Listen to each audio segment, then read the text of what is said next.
Hey everybody, Invisiblekatana here, and today I would like to discuss Highguard.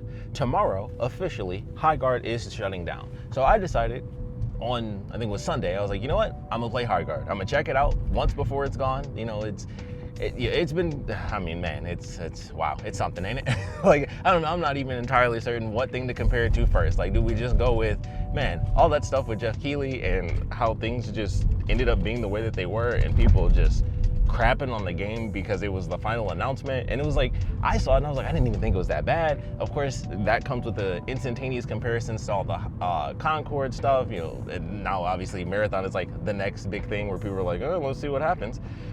Very fascinating times. Very fascinating times. Of course, it's a tale as old as time. Free to play is dead. Unless it's Fortnite. And that's really about it. That's just where it goes. Like, they throw something out there and sadly it just does not work. And admittedly, I think, and the footage you guys are seeing is of my I played 2 matches, and that was about it. It would have been 2. I would have stopped at 2. First match, I was like, okay, yeah, it's entertaining. Second match, couldn't even do it. I don't know, you guys might end up seeing that footage. Depends on if I speed this up or just, you know, put the 2 clips together. Tried to do a second match, couldn't even find players. I was like, okay, that was quick.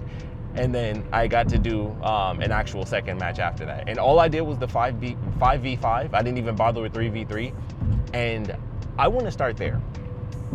When I first saw this trailer, everybody was crapping on it the way that they were. And in my head, I'm like, this doesn't seem that bad to me. It actually seems interesting. It seemed, in my opinion, I thought from that trailer, I was like, oh, this is going to be like a crazy siege battle type of situation. It's going to be, you know, I wasn't expecting Battlefield where it's like, you know, 80 players or, you know, anything like that, where it's like 60 players on the map. But I was like, you know, like, this seems like a full-on siege war type situation. It might be like at least a 10v10 is legit what I was thinking based on how that trailer looked. It was like, okay, you do this thing and then you go to their base if you get whatever specific thing, and then you open up their base and then you destroy their base. And I thought that's how it worked. And then it came out and it was like, yeah, it's a 3v3 situation. I'm like, 3v3, but like in the trailer, you're riding a horse across a map. Like, that's a huge map. Clearly you can have more players, which was proven by the fact that they instantly were like, oh, hey, we put out a 5v5 because you guys thought that was kind of dumb. And it was like, yeah, that is what it should have been from the beginning. And even then, I played 5v5 because, like I said, I was like, I'm not gonna waste my time on 3v3. Even with the 5v5, I was like, these maps are huge. The maps are huge. This could have been a 10v10 where you run into people more often. Like, it easily could have been, because you have to go to the middle, or, well, not to the middle, but you have to go somewhere to get like the shield breaker thing. And it's like, okay, that's like the crazy spawn point for this thing that can open up either your base or the enemy base. So everyone's gonna go there, of course. And then everyone's gonna go to whichever base, you know, ends up being unlocked. And even then, you can see on the map who has the sword. Like, it'll show you on the map, like, hey, protect your ally or take out the shield breaker. It's actually a cool concept, and I'm like, that easily could have been a 10v10 situation. I don't know if they even tested that, because I find it odd that there's like no way that, I think the idea, and I'll have to look into this, maybe we'll get a bit more information. It might even be out there, admittedly, but I find it odd that they started with 3v3, but I'm like, did they even play test more than that? Because they added the 5v5 like soon after, but it wasn't from the beginning. Like, their plan was clearly 3v3. And I just find that so weird. I'm like, the maps are huge. How could you not possibly think more players is a better idea? Like, you're running into, you know, like, I played it and I was like, I'm running in this giant open space and nothing's happening. I'm just running across to get to the sword, or I'm running all the way across. You know, if you decide to spawn at your base, even if you do like the shield thing, you can automatically teleport to like the siege area, or you can go back to your base because it's guaranteed that you'll run into like the merchant guy, so you can like swap out stuff if you happen to have enough credits. And I like that concept. I thought that was actually kind of cool, where it was like, okay, in the middle of battle, you can kind of make this decision real quick, or if you know the map well enough, you'd be like, okay, this is kind of the center point between here and here. I can get there, you know, fast enough, or even if I spawn right at the siege point, maybe I can just help my allies and just try to do it. Or if you got a last second spawn in right before they got locked down, it's like, hey, no more spawn points. It's like, okay, maybe, you know, I'll just start right, you know, where I'm at. I'll start at our base, make sure I got the equipment that I really want, and then I'll head back out. Like, they had some decent strategy stuff in there. And when I was playing it, the horse riding was awesome. Like, that was definitely something where it's like, you're riding on the horse and you're shooting. The graphics, well, not the graphics were fine, but I meant to say the guns. The guns I thought were cool. I got like one super special weapon, which was like in red. I sucked with it. It was like basically going full Rambo, and I was like, oh, this kind of sucks. Like I was horrible with that. I was like, no, I'm gonna stick to my pistol. I had like the little the 6-shooter. I had the revolver, and I was like, this is awesome. And I was basically using that and shotguns and then some assault rifles in there. But I got like the big one, and I was like, I know I'm hitting this dude a bunch, and then he basically just had the shotgun and he killed me. I was like, but my weapon is like supposed to be like the super magic special. It's not magic, but it was literally the color red. And that was the only one that I saw. I played 2 matches, but that was the only time I saw that. And I'm like, clearly this is meant to be super duper special. And aside from me, obviously sucking, because if I probably got more hits on him, I would have won that. But I was like, oh, he still did the classic, like, 2 shots. Even though I got him a couple times, it was still machine gun damage. And I was like, okay. Could have just gone with the rocket launcher and been fine. But I enjoyed the horse riding. I thought it was cool. You go across, you can jump, they're like zip lines and stuff. And so I would be like jumping off the horse midair and like, despawn the horse and hit the zip line in midair. And I was like, this is kind of cool. I like this. When you're riding across the map, they have like the arches that give you like the horse's speed boost. And I'm like, that's pretty cool. That's decent. There probably could have been more traversal stuff, I think, outside of the zip line and just the little speed boost. I think they could have actually done some cool stuff with that. But my main thing from the beginning was being shocked about that 3v3, because I thought for sure, like I said, trailer number 1, I was shocked that people were so upset. I'm like, it seems like a big, like, a fantasy, it's literally called Highguard, but like a high fantasy siege free-to-play multiplayer situation. Like, that actually seems kind of fun. Like, that, I don't understand what the problem is. And then it came out 3v3, and I was like, oh. And then it came out as 3v3, and then even the players were like, oh. And so they hit the 5v5. And I honestly think, had they put out like a 10v, I think if it started at 10v10, I don't know if it would have saved the game, which I think has way more to do with everybody being garbage on the internet, as internet people are. But I think it has way more to do with people being just absolute pieces of crap compared to anything with the actual game. Because people could have given this a shot, and the people that did, like even myself, like I said, I was like, it was fun to play, but it just wasn't enough. There were cool things here and there. People said the same thing about Concord when they actually played it. Like, it was actually pretty fun. Obviously that was different because it was literally like 40 bucks. You had to pay to get that one. And Highguard was free to play. And once things started to fail, Tencent pulled out, and then it was like, all right, well, we gotta drop a bunch of people from the company, which is super unfortunate.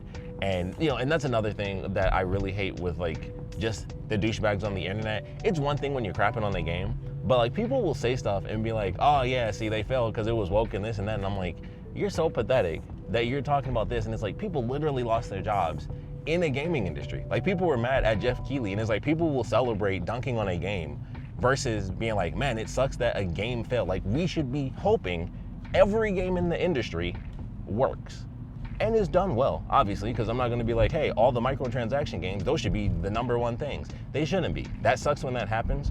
But for the most part, we should be like, hey, I hope that game works. I want the community to grow. Like, we have been, this is just me actually giving a crap, but the last couple of years, over and over and over, whether it's from, I mean, obviously we just talked about the Blue Point stuff. That was very recent. Actually, we didn't talk about that because that was for a video that I never ended up uploading, but all of February was pretty wild. All the stuff going on with Xbox and people leaving and stuff like that, and Blue Point on the PlayStation side. Like, there's been nothing but companies getting shut down or downsized, or honestly, if you're working in anywhere near Call of Duty, probably getting killed off and thrown into some background work for Call of Duty because it's Call of Duty. There's a billion companies just go do that. So that's unfortunate. But like, people are so happy to just dunk on something that wasn't even really that bad. It's not like it was trash. Jeff really liked the game. I don't really see it personally. Like I said, the 3v3 thing is where I'm just like, nobody was like, yeah, there's too much open space. That's like my #1 thing, is like, I'm very confused how there was no element of, this is too big of a map. There's 6 people on this map. Like, I couldn't even imagine that with 5 people, 10 people total. It was still nothing. Like I said, like, you can see where your allies are, and then I'm just running across the map for a super long time on the horse. The design for the horse, the mane, glorious, absolutely phenomenal. The design for the characters was actually pretty decent. Their powers were cool. I like the idea of like, hey, you can do this, you get these items, you can, destroy facilities and like blow up walls and stuff like that. It's like, there were definitely elements, like I said, that I enjoyed. I thought the weapons were actually kind of cool, and going through was simple enough. You can buy weapons if you get enough of the materials, but it was pretty easy to just go out and find a bunch of crates all over the effing place to just upgrade your weapons. It was pretty simple. And I was like, okay, mechanics are fine, mechanics are decent. But it's like 5v5 is nothing for a map this size, especially considering how it played out. Like the second match, I think was definitely more entertaining. The first one, people were just like not doing anything. And that was another crazy thing. Granted, the game was only out for 2.5 minutes, but it was super weird. I had a guy on my first match, which you guys will see, literally the entire first match, that guy did nothing. He wasn't kicked. And I think that's because if they don't have enough players, you get kicked out of the game. At some point, somebody did leave, which I think was a different teammate, which was crazy. But the guy who literally just stood still the whole time and wasn't playing did not get kicked from the match at all. But at some point, somebody left, and then it was like, hey, you won't get a penalty because one of your teammates left. And I was like, well, I'll just keep playing anyway. And we won the first match, so it's kind of spoiled that. But I thought that was crazy. I was like, they don't even have it where the characters get kicked. And even then, regardless of how long the game was out, you'd think that would be implemented on day one. Like, hey, you literally did nothing at all you didn't move. You're getting booted from the match. It doesn't matter if it, if it makes less players, this player is doing literally nothing. And so I would assume that means that people can't come into the game like halfway through and they, never built that into the system, which I also find kind of crazy. But at the same time, that might not be crazy for free to play. I don't play a lot of free to play games outside of the finals and like my one gacha game in Zenless Zone Zero, but that's barely even multiplayer. And then the finals, you can go into matches. If it's at a certain point, you can jump into a match. I've jumped into matches where it was like, man, I got like 2 effing minutes to actually play because my team was losing so bad. It was like, technically, it was like the halfway point. It was like, if you guys won, it would go to a third round, but it was so close to the effing end, and it was just like, okay, well, this isn't working. What is this dude doing? There's a dude in a Santa Fe, just an absolute twat. Like, just sped up for no reason. It was like, tried to speed past 3 cars on a closing lane, and it's just like, you literally could have just got behind somebody. So, crazy. Anyway, unfortunate time with that game, but I did want to talk about it. Like I said, tomorrow it's officially shutting down, and I wanted to give it a shot because I was at least curious. I didn't think it was super stupid or anything like that. It just ended up being less of what I'd hoped it was going to be. Because honestly, if it was what I thought, where it really was like, I mean, heck, it could have been like 30 people. It really could have. The maps are like, if you haven't played, obviously you're seeing the footage, but if you didn't play, it's like, it's weird how big the maps are for nothing. Like, you have like these little spots, like the guy where you can buy stuff from the merchant. He pops up in different areas of the map, so there are little tiny locations where you can go to him, and as long as nobody pops up on you and shoot you in the back, you can buy stuff like towards the middle of the map. And it's like, okay, they have these little spots and obviously locations where you can find loot and things like that. And it just felt super weird. I was like, aside from that second match where it seemed like people were actually engaged, I didn't feel like there was a lot happening. I was like, there's so much space and stuff like that, and admittedly, all you can really do is just go to where the sword is, and that's really about it, unless you want to like just randomly search around for other people to kill, but that doesn't really do much for you outside of maybe take out their armor so they don't have great armor when it comes down to the important moments. But it was very odd. I was like, this map is so huge, nothing's really happening. I get killed, and then if I have to spawn back at our camp, I'm just gliding across the map. It looks cool. It kind of feels cool, like just galloping and stuff. And like, it's just like, man, it's cool to just be on a character galloping on a horse and you got like your revolver out and it looks cool. But I'm like, that's not enough. That's not really gameplay. That's just like a cool, stylistic looking situation. And that's not really enough to be like, yeah, I really want to dive into this. And it's just not enough. And it was just like, it's super weird to me that at no point did they ever have the idea of just flooding the map and being like, all right, here's how you do this. And then I also thought it was super weird that the way they do it is like, once you get the first bomb, it resets to like round 2 basically. And I was like, oh, that feels super odd as well, where it like resets you. And then it's like, okay, you got the first bomb, let's see what happens now. And I'm like, oh, okay. I thought it was just like, if you get through the siege, and maybe that's something that they should have done if they had like 15 players. That would have been something they could have added into the gameplay, where it's like you'd have more people kind of taking each other out. Like, it would be easier to take out, people breaking into your base if you got like 15 people going against 15 people, and it's way more chaotic, a bunch of grenades flying and people getting shot up and walls are exploding around you. You can defend your area better, and then maybe have a feature, because that was something else. I thought for sure it was going to be something like, once you get in there, you destroy the bombs and then you win. Or maybe they could like take away the like do something to like destroy the sword and like reset their shield, and then if you wipe out the people on the inside, then it kind of resets things and the sword has to go somewhere else, or someone just steals it, because the shield goes all the way around the base. And I think you can start at any point. Most people just do it at the very front, but I went around because I thought, the first time I played, I thought once you hit the shield, it just opened the whole thing up, but that wasn't the case. And I went around to the side because I thought it was going to open up from where you hit the sword at. I thought it would just take a second and then it would open up all the way around. And then I was like, well, I'll just jump in on the side and then I'll try to like sneak through and blow some of the buildings up sideways. And then I'll just go up to like one of the other ones in the back. And it was like, no, you need something else for this. And I was like, oh, I thought the whole shield was going to drop down, but it was like, no, you need a different item for that. And I think it was just another sword. And I was like, that is not what I was expecting. Once again, I was like, I thought for sure the whole thing would go down. But if that's not the case, then you need more swords, or you need the sword, you just use it in one spot. And it's like, if they made it where you could remove the sword or like reset your shield somehow, I think the game would have also been better.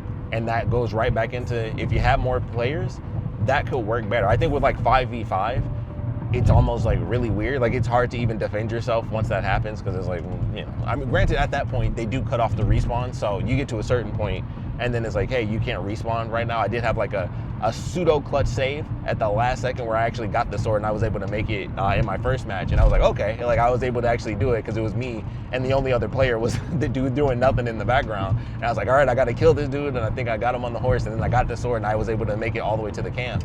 And then everybody got to respawn. I was like, okay, that actually felt kind of cool. Like I got that last minute hit off and got the sword and got there and got everybody revived, and then we like siege their castle basically. And I was like, that's pretty fun. I actually enjoyed that. That was actually kind of cool. But it really just, for me personally, it just constantly goes back to that emptiness and being like, oh, this doesn't really feel super fun. Like once you're in it, it's like, yeah, it's fun when you're coming up against the enemies and stuff like that. And you'll have those moments. If everyone's really engaged, you can have that interactivity. But I legit feel like they should have done more characters on the map and maybe added more mechanics. Like if they added extra swords where it's like, hey, you have like the main sword, but if you pick up this item from somewhere else, then you can break open the shield in other areas. Maybe you still have to do like the first one, and then it's like, hey, after you use the main shield breaker, you can use these smaller daggers or whatever items to open up other parts of the shield. And it's like, okay, that would be kind of cool. And then have, like I said, some mechanic to reset the shield so you can keep everyone trapped inside your base.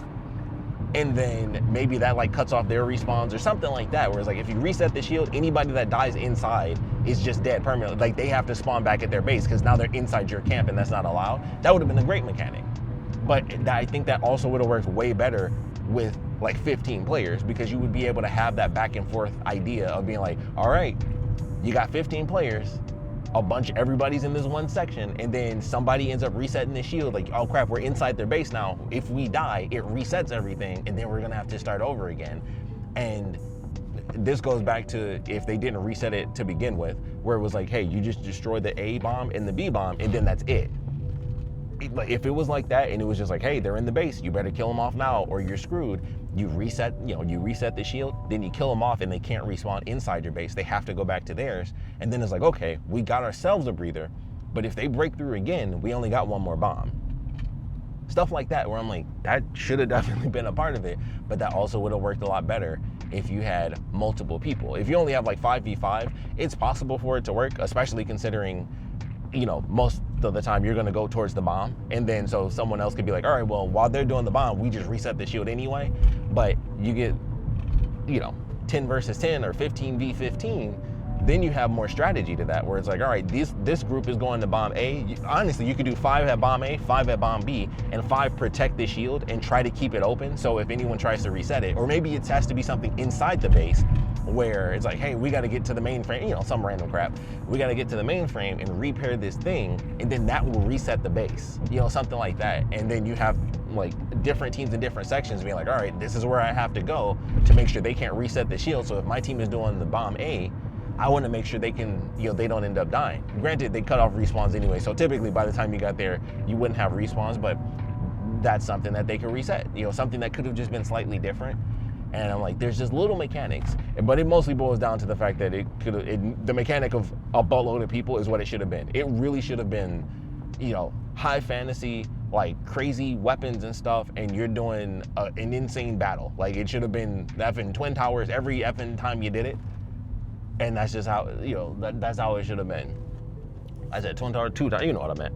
Anyway, that's what it should have been. It should have been a bunch of people on a map, especially considering how big they made the map. It makes no sense that it was 10 effing people. It's like, dude, you're not gonna run into anybody. You don't, like, you, aside from going towards the sword and like the 2 main little spots, you go to get the sword, you go to get to their base. That's it. Your base, the sword, and their base. 3 main points. And that's it in this giant map. And then there's just little stuff sprinkled in where you can like stop at a merchant if you want to. And it's like, that doesn't make any sense. Make it a bunch of people, make it an insane battle. They honestly could have had even more stuff in there. They could have had, you know, like you have your horse riding and stuff like that. They could have had other stuff where it's like armaments or things like that. And obviously everybody has special abilities and stuff like that. So granted, they had a decent chunk of characters. Obviously per team, you know, you only get 1 person per team. But they would have had to make more, obviously, if they did like 10 or 15 characters. But they had a decent amount. If they had enough to where the whole team could be filled up, or it had to be filled up, that would be kind of cool. Because I think they had like 8 characters or so. So if you did, you know, that goes to like 16 v 16, or at least, you know, it might even be more. I think it was probably like almost 10 characters separately. But you could have like almost 20 effing people. So they had enough characters there where they could have done more people per match. And I just don't understand it. I'm like, they made this map so big for something that just doesn't make a lot of sense. Like it could have been a smaller map just to make it more of a skirmish. But like I said, going back to the initial trailer, just from looking at that trailer, like just, if you haven't seen it in a minute, just go back to that first trailer and just look at it through my eyes, where I'm like, I'm watching people go to buildings, they're blowing up buildings and fighting people. They have to get the special sword to break the shield. And then it's like, they have the giant battering ram thing spawn in, and then it blows up the shield, and then they break into the base. Just from that one trailer, you can understand why I thought this was definitely going to be like 10v10. Like obviously when you're watching it, it's just a trailer and it's like, okay, I'm seeing one person shoot at another person. But in my head, I'm like, this is a war. This is a full-on battle where you have to get the blade, break the shield, destroy their base. That sounds like it should be a siege. That sounds like it should be 10 people versus 10 people. It sounds like a giant war is happening, because you literally have open fields where you're going across on your horse, shooting people if you can, you know, get the line of sight going. And then you play the game and it's like, oh, that's only 3 people at a time? That's insane. There's so much space. Like I said, I can't even, the amount of space that was there with 5 people on my team and the other team is still insane. And you're telling me, yeah, we have this giant map that could fit, it could honestly fit like 40 characters. And you're telling me 6 people, 10 people, that's it. Honestly, it consistently, for me personally, it consistently boils down to, if they had more people per match, the game would have just been more fun to play. You'd actually run into people, you know, outside of just, here's the sword, and that's the only time you see anybody. It's like, no, you'd run into people all the time. If you had, you know, 20 people on a map or more, you'd run into them at least a whole lot better than the 5v5. The maps are still huge. Like, I think, honestly, even if there were only 10 other people that you could fight, you'd still have a decent chunk of space. That's how big the map actually is. And that's so crazy to me, where it's like, I just don't get it. The whole setup is a straight up war. You get the special blade to break the shield, and you can blow up walls and buildings and stuff like that. It wasn't as intense as I thought either. You know, once you do it, it's like, okay, like once they reinforce them, you kind of can't do that anyway, which is something I thought was kind of funny. I was like, oh, there's not as many buildings that aren't reinforced, because you get to do that automatically. And it was like, oh, I can't break through this anyway. Like, you either have to have the right character or you get like those little thumper bombs. And I was like, oh, you can't, the breaking through things, I felt like I barely even did unless I had a special weapon, because I didn't use the character that could just break through stuff. So I was like, oh, you can't even do that. Like, you could barely do it. And there were, you know, random buildings off to the side. Why would I be blowing those up? There's nothing here. So it was super weird. Like, the way they even structured it, I'm like, you can destroy stuff that's pointless to destroy. Very odd to me. But for those 2 matches, especially like that second one, I was like, okay, you know, we're actually fighting. Things are pretty decent. Like, this has some value to it, but I can totally understand why it just didn't work. And it's really unfortunate. For me, I will always say, it boils down to more people. It still wouldn't have worked, and I say that is because, personal thing, needed more people, would have been perfect. Internet-wise, it wouldn't have worked anyway, because people were just bashing on it. And maybe if they did say like, hey, it's like 10v10, maybe if they did actually jump out and say anything, if we're being totally honest, like, you let people bash you for, well, technically it was like, what, 2 months? And they said nothing. They could have said anything, and it would have helped at least something. Like, it wouldn't have made a difference to me, because once I found out it was 3v3, I was like, oh, that sucks. Like, that's what killed it for me. I was like, I don't understand why people are being such douchebags about it. But they should have said something, anything at all, even if they weren't gonna drop. And apparently the story is that they were planning on like straight up shadow dropping it at some point. And then, obviously you get the spot at the Game Awards and stuff like that, and Jeff was hyping it up. And that has some blowback, of course, like expectation versus reality and stuff like that. The reality of 3v3 is what was the most insane part to me, as I will consistently say. I know I've said it a million times, but it is hard for me to not bring it up where you have a map that big and you get 6 people on it. I cannot let that go at all. That is legit my number one thing, where it is insane that during playtesting, they were like, we're gonna keep it like Apex, 3v3. I don't even play Apex, but doesn't that have multiple teams of 3? So even that, I'm just like, that's just so weird. So weird to me. But I would love to know your thoughts. There's not much else to say. It's just unfortunate. I don't think there's anything that would have like really saved it. But there's things that could have been done. And honestly, at least saying something probably would have given like a speck of hope, but it probably wouldn't have saved things like altogether. But I would love to know your thoughts. Like I said, I wanted to get this out. I took the one day to give it a shot just to play it and see what I thought. And it was like, yeah, this actually would have been more fun if it was exactly what I thought it was from the beginning, with a buttload of people and just make it an actual war. But having 6 people and even having the 10 people, that was not a war. That was barely even a skirmish. It was like nothing. And that's just unfortunate. But I would love to know your thoughts on all things Highguard, the life, the short one, and all things. So please put your comments down in the comment section below. And of course, that's my daughter. Hey, thanks for watching.